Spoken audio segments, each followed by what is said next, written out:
iniciamos el recorrido sobre estudiar, analizar, hacer un análisis sobre la iglesia en Jerusalén. El modelo para cada iglesia local hoy en día, en el siglo XXI, es la iglesia en Jerusalén o la iglesia a través del Nuevo Testamento. Hemos decidido enfocarnos en la iglesia en Jerusalén, ya que fue la primera iglesia sobre la tierra con ancianos, una iglesia ejemplar con todas sus características. Entonces, eso es la razón de por qué estamos aquí. ¿Qué queremos nosotros lograr en Peter's Colony para glorificar el nombre de Dios? Queremos ser como la iglesia en Jerusalén. La iglesia en Jerusalén tiene sus características muy bien definidas que nos muestran el camino, lo que queremos nosotros ser. Un análisis en la iglesia en Jerusalén. Hasta aquí, hermanos, el primer domingo miramos que las metas dan sentido a nuestra vida. La vida no tiene sentido si el ser humano no tiene metas. Los cristianos que conformamos la iglesia tenemos la meta de edificar o establecer la iglesia del Señor, la cual Él quiere. ¿Qué queremos lograr antes de morir? Esa es la pregunta. Dijimos ya 2 domingos atrás. Puede usted lograr grandes cosas, pero finalmente, ¿qué es lo que valdrá la pena cuando usted vaya ante el juicio de Dios? ¿Qué hizo? Hay hombres en la historia, como decía la señora Teresa de Calcuta, Albert Einstein, muchos hombres, Isaac Newton, hicieron muchas cosas, proezas en el mundo. Sin embargo, ¿cómo trasciende en el juicio final, en la eternidad? Esa es la pregunta. ¿Qué hará usted antes de morir? No es casualidad. La providencia de Dios nos ha reunido en Peter's Colony para formar la iglesia de lo que ahora somos. No es casualidad que nosotros hayamos estado o lleguemos a esta ciudad y estemos aquí, desde los primeros hasta los postreros. No es casualidad, Dios nos ha reunido. Y muchos, como dije al principio, y conté algunos, de luego no todos, incluyendo el hermano Gerardo, que volvió, que era nuestro y volvió de nuevo, la familia de él, y ya no quiero nombrar, pero yo sé que cada uno en particular no está por casualidad aquí, incluyendo a los visitantes. Dios quiere edificar una iglesia tal y cual fue la iglesia en Jerusalén en el primer siglo. No es casualidad, es la providencia de Dios. Hemos logrado ciertos objetivos, hermanos. Hemos llegado realmente a conquistar algunas pequeñas metas, pero ¿qué es lo que falta por lograr? Aún falta mucho por caminar, y eso es hacia donde estas lecciones pretenden que nos unamos, unifiquemos nuestra visión y luchemos cada día por ello.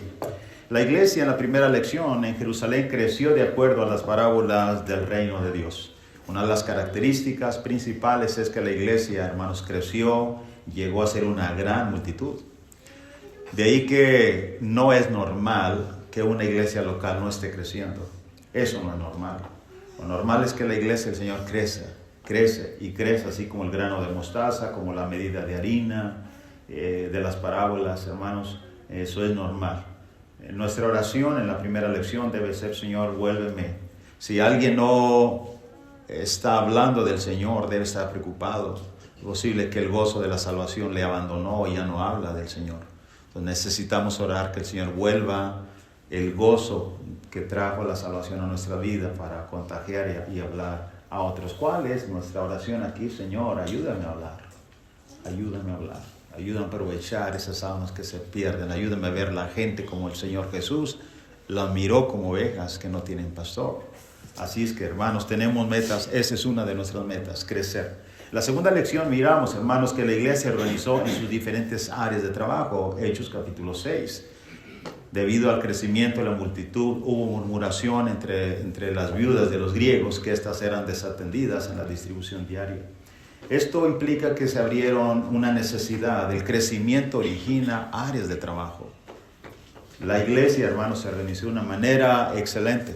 Nos muestra el camino, cómo es que si la iglesia crece, esas áreas deben de cubrirse. Cada hermano o cada hermana que trabaja en un área debe estar feliz trabajando arduamente en esa área, contentos y tratando de dominar y lograr conocer mejor el área de trabajo. ¿Cuál es nuestra oración en esta segunda lección? Señor, dame humildad para cumplir fielmente mi parte en tu iglesia. Tenemos metas, claro que sí. Una de las metas es organizarnos. En la segunda lección, hermanos, dijimos o miramos claramente que una iglesia que tiene poca membresía, eso habla de su organización. Es como paralelo a una empresa. Una empresa, entre más organizada esté en el mundo comercial, en el mundo, mucho más va a tener éxito y expansión en el mundo, en las ciudades. ¿Correcto? Así es la iglesia del Señor. Entre más organizada esté, es más capaz de retener miembros ocupados, creciendo y trabajando en unidad. Si una iglesia no logramos eso, hermano, no podremos nosotros albergar gran cantidad. ¿Sabe cuánta capacidad tiene el auditorio que tenemos nosotros? Ya lo conté el domingo pasado, porque estoy yo visualizando de que cuando se llenen las bancas, ¿qué haremos ahora? 208 personas cómodamente pueden sentarse en nuestro edificio. Nuestra capacidad que el Siri nos dio son 308, si no me equivoco, contando unos 100 partes ahí atrás. Así es que una de las metas es, hermanos, que nosotros no seamos los mismos, la misma cantidad. ¿Por qué? Porque esa es la característica del Señor. No solamente tomar el pan y el jugo o cantar himnos sin instrumentos, sino también crecer. ¿Por qué? Porque el crecimiento no es que sea una meta en sí, es una consecuencia misma del amor que nosotros y gratitud que tenemos al Señor. Bueno, en esta tercera parte, hermanos, vamos a mirar que la iglesia en Jerusalén, hay otra característica en ella. La iglesia impulsó el evangelio más allá de ella misma. Llegó a su capacidad de poder impulsar el evangelio más allá a otras ciudades. Y de esta manera se cumplió la profecía, de Sion saldrá la ley, y me seréis testigos, dijo el Señor Jesús, empezando de Jerusalén, Judea, Samaria y hasta la última de la tierra. Esta es una característica de la iglesia en Jerusalén. La iglesia en Jerusalén fue el medio, así como la iglesia en Tesalónica. Pero queremos mirar la iglesia en Jerusalén, ya que tiene todas las características que debe tener cada iglesia local hoy en día. Impulsó el evangelio más allá de sí. Lo que miramos, hermanos, de forma práctica, es que la iglesia envió a Bernabé hasta Antioquía. Cuando usted va a Hechos, capítulo 11, verso 19, el verso 26, dice que ahora bien, los que habían sido esparcidos a causa de la persecución que hubo con motivo de Esteban, pasaron hasta Fenicia, Chipre y Antioquía, no hablando a nadie la palabra, sino solo a los judíos. Recordemos que el apóstol Pablo había desencadenado una persecución contra la iglesia que estaba en Jerusalén. Ellos al parecer no pensaban moverse de ese lugar. La providencia de Dios obró de tal manera que la persecución expandió y cumplió la profecía de predicar en Judea, Samaria y hasta lo último de la tierra. Así que estos hombres salieron predicando, pasaron hasta Fenicia, Chipre y Antioquía. Usted puede mirar Fenicia, Chipre y Antioquía. Fenicia, Chipre y Antioquía. Hay dos clases de Antioquía. Antioquía de Siria, Antioquía de Pisidia. Bueno, ellos pasaron predicando el evangelio hasta allá. Dice el versículo 20, pero había entre ellos unos varones de Chipre y de Cirene, los cuales cuando entraron a Antioquía hablaron también a los griegos anunciando el evangelio del Señor Jesús.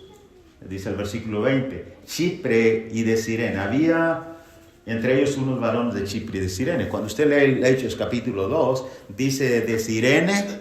¿Cómo los oímos hablar? Hombres que están aquí, hombres de Cirene, de Roma, reciente así con prosélito, etcétera, y habla acerca de los de Cirene. Estaban allí.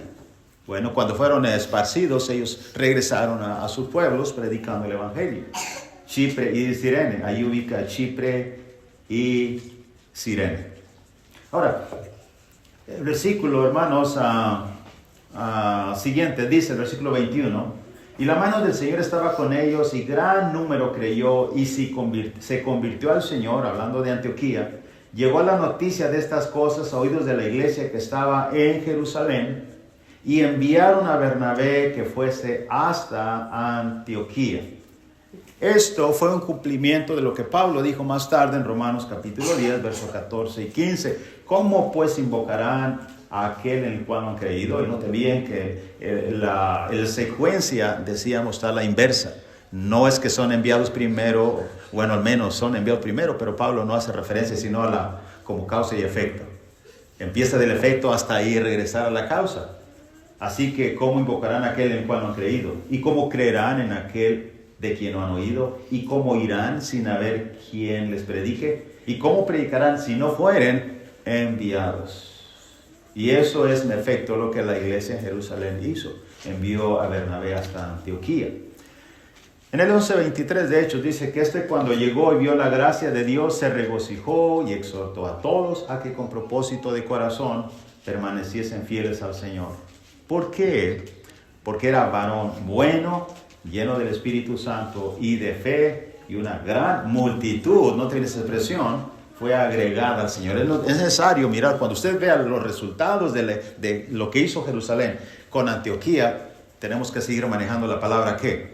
Multitud. No la palabra muchos o gran cantidad, es gran multitud. ¿Captó eso? Es bien importante. Bueno, Bernabé decidió no hacer el trabajo solo. Era una gran multitud, sí, pero él dice en el verso 25 de Hechos 11, después fue a Bernabé a Tarso para buscar a Saulo y hallándole le trajo a Antioquía. Se congregaron allí todo un año con la iglesia y enseñaron a mucha gente, y a los discípulos se les llamó cristianos por primera vez en Antioquía. Entonces, hermanos, nosotros miramos que la iglesia en Jerusalén impulsó el evangelio más allá. La iglesia local, escuche bien esto, lo que llegamos a inferir es que no puede impulsar el evangelio más allá si no tiene hombres preparados. Si la iglesia no ha llegado a una condición de madurez, de fuerza, de unidad, de poder económico y en conocimiento, espiritualidad, e incluyendo hombres preparados, no va a poder hacer eso. No puede impulsar el evangelio más allá. Pero la iglesia local en Jerusalén lo hizo.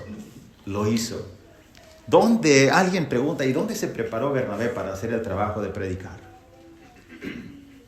¿Cómo es que era un varón bueno, lleno del Espíritu Santo y de mucha fe?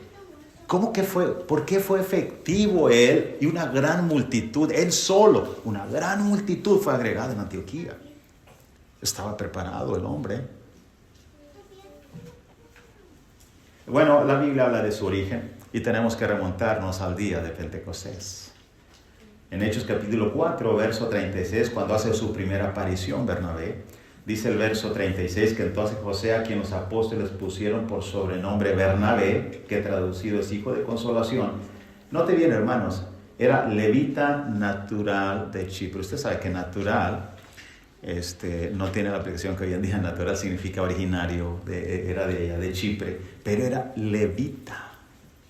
Levita, no era cualquier hombre. ¿Usted identificó Chipre? Bueno, en la isla de Pafos, ahí donde está Chipre y Salamina, frente a las 7 iglesias de Asia. De ahí fue Juan, ¿cómo se dice? Llevado para allá por causa del evangelio, y de ahí mandó las cartas a las iglesias en Asia. Bueno, es otra historia, pero está ahí, hermanos, en Chipre. De allí era Bernabé. Ahora, deben notar una cosa, puesto que los textos lo que nos dicen nos llevan a inferir a otras cosas que nosotros tenemos duda y no lo dice abiertamente. Por ejemplo, que queremos saber por quién fue preparado, cómo fue enseñado ahora en esta gracia, porque ser levita es una cosa y ser el predicador del evangelio bajo el Nuevo Testamento es otra cosa. Bueno, hay dos cosas que, vale la redundancia, que nos enseñan, marcan el camino, cómo es y quién preparó a Bernabé. Primero, hermanos, fueron los apóstoles. El versículo 36 dice que entonces José, a quien los apóstoles pusieron por sobrenombre Bernabé. Debe notar que el Espíritu Santo no está hablando de otro hombre, y el enfoque de la cámara, del fin de la historia, se enfocan en un hombre y los apóstoles poniéndole un sobrenombre que es Bernabé, lo cual él realmente era José. ¿Y qué significa esto? Que cuando Jesús, hermanos, en Marcos 3, 14, 15, 16, especialmente el 16, Jesús como maestro, cuando eligió los apóstoles, una característica que cuando había un maestro y tenía discípulos a enseñar, él tenía la costumbre, primero, pero también la autoridad como maestro de cambiar el nombre y poner un sobrenombre a sus discípulos, ¿correcto? Eso es la historia. Y esto es lo que Jesús dice en Marcos 3, 16. Dice que estableció a 12, verso 14, estuvieron con él, les dio autoridad para sanar enfermos, etc. Pero el verso 16 de Marcos 3 dice a Simón, a quien puso por sobrenombre Pedro. Entonces, hermanos, los apóstoles pusieron sobrenombre Bernabé a José. La implicación es que los apóstoles tuvieron que haber enseñado a Bernabé y enfocados en más que cualquier otro inclusive. Eso es evidente. ¿Dónde se convirtió Bernabé? ¿En Jerusalén? O pudo haber sido en el día de Pentecostés, o pudo haber sido en el pórtico de Salomón unos días después, pero fue en Jerusalén, ya que no había otra iglesia fuera de Jerusalén. Ese es el argumento claro. ¿Quién lo puede debatir? Nadie. En el Hechos 2:41 y 42 dice que los que recibieron su palabra fueron bautizados, se añadieron aquel día como 3,000 personas. ¿Y qué hacían esas 3,000 personas? En las cuales es muy posible en estos primer grupos que haya estado Bernabé o en el grupo de los 5,000. Pero ¿qué hacían los apóstoles con este grupo? Perseveraban en la doctrina de los apóstoles, una enseñanza nueva, vino nuevo en odres nuevos. Y esta es la historia de Bernabé. ¿Por qué fue un hombre que tuvo tanto éxito allá en Antioquía y una gran multitud se bautizó? Bueno, hermanos, ¿ha contado cuántas veces? Yo lo hice porque tenía que dar esta lección, si no, no lo hubiera hecho, no se cree. ¿Cuántas veces Bernabé aparece en el Nuevo Testamento? Como 30 veces, y me maravilló lo que leí de él. A Bernabé ayudando a Saulo de Tarso, a que el otro lo conozcan. Bernabé viajando con Pablo en las aventuras. Bernabé predicando. Bernabé en una ocasión llamándole el apóstol junto con Pablo. Bernabé en una ocasión huyendo junto con Pablo. Hermanos, es increíble. Bernabé predicando casi a la altura de Pablo, apóstol, predicando. Y aquí lo tenemos en Antioquía, una gran multitud, y sabio y humilde el hombre va y toma a Pablo y se viene y se congrega en un año. Este es Bernabé. ¿Y de dónde surgió? De Jerusalén. La iglesia llegó a poder impulsar el evangelio y enviarlo hasta Antioquía. Ahora la pregunta es, para que usted lo analice, ¿usted cree que sería enviado sin recursos, sin preparación, sin nada? Nadie cree eso. Nadie cree eso. Hermanos, es en la iglesia es donde se forman los futuros evangelistas. Es en la iglesia, según encontramos en 2 Timoteo capítulo 2, verso 1 y 2. Lo que has oído, verso 2, de mí ante muchos testigos, esto encarga a hombres fieles que sean idóneos o adecuados en este trabajo para enseñar también a otros. Los apóstoles miraron algo en Bernabé, como Pablo miró algo en Timoteo en Hechos 16, 1, 2 y 3. Claro que sí, su fidelidad y su idoneidad. Y eso, hermanos, eso es evidente que la iglesia en Jerusalén llegó a ese grado de poder impulsar de esa manera el evangelio. De ahí que la iglesia en Antioquía fue el reflejo claro de la suficiencia de la iglesia en Jerusalén. Eso es innegable. Una iglesia, hermanos, es lo que aprendemos, bien organizada y fuerte, provoca el establecimiento de otra iglesia igual que ella, o mejor, o igual. ¿Ha usted visto ese fenómeno que rompa esta ley? Que una iglesia de 12 miembros, donde sale un hermano a predicar, establezca una iglesia de 300 miembros, con ancianos y diáconos. ¿Ha visto ese fenómeno? Yo nunca, díganme para ir. Pero sí he visto que una iglesia que tiene 12 miembros y sale uno a predicar y establece otra iglesia, otros 12. Y créanme que de ahí va a salir otras iglesias pequeñas, ¿sí o no? Esa es la historia de nuestro mundo hispano en el siglo XXI, sin decir particularmente. Pero ese es el panorama. Pero qué maravilloso, la iglesia en Jerusalén nos muestra el ejemplo que Peter Scoloni debe tener en la mente. Una iglesia fuerte y organizada provoca el establecimiento de otra iglesia igual o mejor. El resultado en Antioquía, ¿cuál fue? Ven esto, Hechos 13. Hermanos, en Hechos 11, ahora no he dicho cuántos años, no fue muchos, pero tampoco fue el día siguiente. Pero en Hechos 11 envían a Bernabé, y en Hechos 13 usted lee esto, verso 1. Había entonces en la iglesia que estaba en Antioquía profetas y maestros. Bernabé, Simón el que se llama Níger, Lucio de Cirene, Manaén, el que se había criado junto con Herodes el tetrarca, y Saulo, ministrando estos al Señor y ayunando, ministrando esto al Señor, dijo el Espíritu Santo: apártenme a Bernabé y a Saulo para la obra que los he llamado.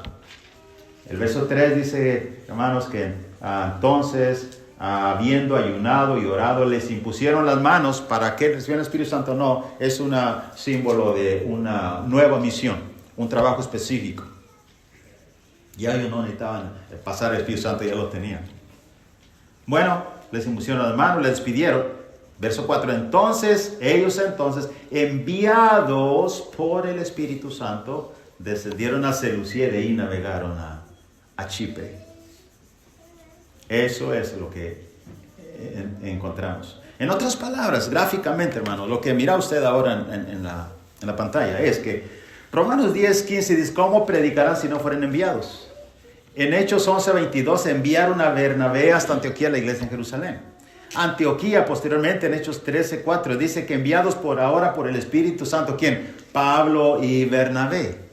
Esto es, gráficamente, lo que la Biblia enseña de la primera iglesia del Nuevo Testamento, la iglesia de Cristo. Ese es el modelo, hermanos, que podemos ver cómo es que hoy en día, si queremos que haya otras iglesias locales, este es el modelo. Este es el modelo bíblico y escritural. En otras palabras, hermanos, es el efecto dominó a través del Evangelio. Eso es lo que encontramos. Ahora, obviamente, usted dice, hermano, y solamente es para Antioquía. No. Si usted se respondería, si me pusieran una gráfica, si no me equivoco, después de Antioquía de Siria fue Antioquía de Pisidia. Bernabé y Saulo llegaron a Antioquía, y también hubo muchos bautizados, y podemos seguir hasta llegar a ¿qué? A Éfeso, a Filipos, etcétera, etcétera, etcétera. Hermanos, es increíble lo que encontramos en el Nuevo Testamento, el impulso del Evangelio. ¿Se va a terminar la lección? Sí, es todo. Es todo. Ahora, como usted ha comprendido que una iglesia no puede impulsar el Evangelio más adelante si no ha llegado a unos estándares de número, conocimiento, fuerza y hombres preparados. Ahora quiero hacer una reflexión. Dice, hermano, ¿y nosotros? ¿Cuántos evangelistas hay aquí? Bueno, no solamente el área evangelista. ¿Cuántos diáconos capacitados hay que tomen ya la experiencia? ¿Cuántos ancianos hay que ya somos capaces, tenemos experiencia de unos 15, 20 años? Aún no. Pero estamos acumulando experiencia y estamos aprendiendo. En el área de evangelizar, de impulsar, hermanos, para que usted tome la idea. Cuando un servidor vea a alguien que tiene el talento y la habilidad y la fidelidad, le llamaré. Quiero que estés conmigo más tiempo y quiero enseñarte todo lo posible que yo sé. Claro que sí. Ahora, hay buenos maestros. Y si hay uno, sé, que tenga la habilidad pero no lo quiere, no lo llamaré. Porque se requiere desearlo. Se requiere desearlo. Entonces, en esa área se está haciendo algo, claro que sí. Es la responsabilidad de su servidor de preparar a otros cuando vea a otros área del trabajo, como también en otras áreas deben estarse haciendo el trabajo debidamente. De tal manera que, mire esto, hermanos, reflexionemos un poco acerca de lo poco pero mucho que hemos aprendido. Primero, ¿por qué existen varias iglesias locales hoy en día? ¿Sabe usted? ¿Por qué existen varias iglesias locales en el área donde estamos, en Metroplex? No estamos un poco más al norte, pero en Metroplex. O en el área donde usted me escuche. ¿Por qué existen varias iglesias locales? ¿Fueron impulsadas por otras iglesias como fue la iglesia en Jerusalén? ¿Por eso existe esa iglesia en tal lugar? Porque la iglesia que impulsó a esa nueva iglesia tenía ancianos, diáconos y un número grande, ofrenda para apoyarle con salario y un evangelista quien le preparó. Esa es la razón. Esto es para reflexionar el mundo que vivimos. ¿Fueron enviados evangelistas preparados como lo fue Bernabé al ser enviado a Antioquía? Mire el resultado. Las credenciales de Bernabé fue que una gran multitud fue agregada al Señor. O algo más. Si no es así, ¿cuál es la razón de por qué existen algunas iglesias locales diversas? ¿Lo sabe? Y pregunte sobre la historia. Si usted lo está escuchando, pregunte, hermano predicador, ¿cómo empezó la obra aquí? ¿Cómo sucedió?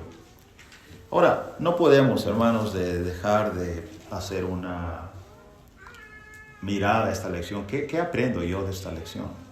¿Qué aprendo yo de esta lección? Primero, básicamente como tres cosas. La primera, hermanos, el modelo de Dios en las Escrituras es que una iglesia fuerte, realizada, como la fue en Jerusalén, impulse la existencia de otra iglesia. Eso es lo normal y en lo bíblico y en lo escritural. De ahí que el avance del evangelio en el mundo que vivimos, hermano, no depende de cuántas iglesias pequeñas podamos establecer, no, sino de la formación de una sola iglesia y bien establecida, como que sea capaz, como lo fue Jerusalén, de impulsar el evangelio más allá de ella. De eso se trata. De eso se trata. Eso puedo yo aprender en esta lección. Esta característica, hermanos, no solamente el crecimiento de su organización, sino de impulsar el evangelio más adelante, esta característica de la iglesia en Jerusalén debe ser una de nuestras metas de Peter's Colony. La pregunta es ahora, no solamente qué aprender, ahora cada uno, dice un diácono en su área, que estoy en el equipo del hermano Dani y yo soy el anciano, yo hago esto, bueno, ¿qué hago, hermanos? Cada lección me dice algo. La primera me dice que el crecimiento, yo aunque no soy el equipo de evangelización, si tengo una oportunidad y el Señor espera, yo estoy agradecido, yo te invito a la iglesia. La segunda, ¿cuál fue? Ser humilde y decir, hermanos, ¿yo en qué área trabajo? Porque para algo es usted útil. Y luego ser humilde y estar conforme en su área de trabajo. Y la tercera, ¿cuál es? En cuanto a esto de impulsar el evangelio. Cada miembro debe hacer una aplicación, hermano. ¿Qué hago yo? La iglesia, para que la iglesia en el futuro sea una iglesia que impulse el evangelio. ¿Qué hacer? Bueno, primero, usted puede orar cada día para lograr esta meta. Debe tenerlo en la mente y decir, Señor, ayúdenos a que la iglesia en Peter's Colony sea impulsadora de otras iglesias locales. ¿Qué otra cosa puede hacer uno de sus esfuerzos para lograr lo que Dios quiere de esta iglesia? Lo que usted puede hacer, siga haciéndolo. Edifique, fortalezca, trabaje para que esta iglesia logre impulsar el evangelio en el futuro a otra ciudad. Por ejemplo, Denton. Denton sería la siguiente iglesia reflejo de Peter's Colony. O tal vez McKinney. Cuando llegamos aquí, hermanos, mi familia y yo, que viajamos a McKinney a visitar una viuda de la hermana Mary, mi hermano Casas. Ya tenía yo así folletos, más o menos así. Y un edificio se cerró de la iglesia institucional, usted sabe lo que estoy hablando. Y dijo la hermano Casas y la hermana, ¿sabe que no hay iglesia aquí, hermano? Yo traía folletos así, traía con la ideología de México, de que bueno, voy a predicar en Amén, voy a predicar también en McKinney, a ver dónde se me atraviese. ¿Ok? Pero cuando entendí esta lección que ahora estoy enseñando, yo la creo porque viene de la Biblia, entonces dije, ¿sabes qué, Alberto? Guarda esos folletos. No puedes predicar en McKinney, hay almas sí, y es un lugar, hermano, excelente. Hay hispanos, hay almas que necesitan y es tranquilo. Pero McKinney está esperando a que Peter's Colony pueda lograr impulsar el evangelio a McKinney. Y dijo, ok, ¿sabes qué? Guárdalo. Un día quizás lo veas y quizás tus hijos lo mirarán o tus nietos lo mirarán. Pero tengo que sujetarme al modelo bíblico. Al modelo bíblico. Denton, McKinney, hay otros pueblos. ¿Qué debo hacer yo, hermanos? Usted puede imaginar en el futuro, Quizá yo no esté ahí, Will tampoco. Usted puede imaginar que el día de mañana el edificio está lleno, crecimiento. 2, todos organizados y dominan sus áreas. Y 3, haciendo una mira pública, orando por un hermano. ¿Quiere ser usted uno de ellos? Que tiene 2 cosas. Ya, tiene fidelidad y tiene idoneidad. Y 3, lo preparó este hermano antes de que se muriera. Y sabe que están orando toda la iglesia, tiene dinero suficiente. ¿Cuánto necesita? $5,000, $6,000, $7,000. Va a enviarlo a McKinney. Están orando ahora por él. Todos están llorando, algunos. Dice, el sueño de Peter Scolari está logrando. Ahora va a McKinney. McKinney será el reflejo de Peter Scolari. Lo que el Señor dijo en Jerusalén y Antioquía se está logrando ahora. Y ahí va con su familia, con sus hijos de la mano. Tomaron su auto y van. Algunos hermanos le extrañarán e irán a visitar a McKinney. Porque al principio será duro, él irá a predicar solo, en su casa tal vez, pues rentará un lugar y luego comprará un edificio y luego establecerá ancianos y diáconos, hará lo mismo que aprendió en Peter Scolari. ¿Puede mirarlo con sus ojos de la imaginación? Yo lo puedo mirar. Así como lo miré el establecimiento de ancianos, lo puedo mirar eso. La pregunta es, ¿quién será? ¿Quién será? Hermanos, sin metas no hay sueños y sin sueños no vives. Estas son las metas de la iglesia. ¿Qué tengo que hacer yo particularmente? Hermanos, luche, edifique, fortalezca, venga al servicio, ore, sea fiel, mantenga su luz. Escuche bien esto no es de un poeta, yo lo puse ahí mismamente. Una sola estrella no alumbra una noche oscura, pero si todos lo hacen, entonces la noche cambiará. Es tiempo de despertar. Es tiempo que iglesias pequeñas, carentes, tristes, con problemas y divisiones, pare ya. Hermanos, y hagamos un nuevo tiempo para la iglesia del Señor de habla hispana. ¿Quiere comprometerse con ello? Diga al Señor en esta mañana, Señor, yo quiero ser parte de este sueño. Quiero ser parte de esta meta. Quiero ser parte de este proyecto. Yo quiero luchar para llegar ese día cuando despiden a esa familia que va a ir a predicar a McKinney. Señor, concédelo. Y ore cada día. Trabaja en su área de trabajo, hermanos. Podemos lograrlo. Puestos de pie, cantamos el himno. Dios les bendiga ricamente.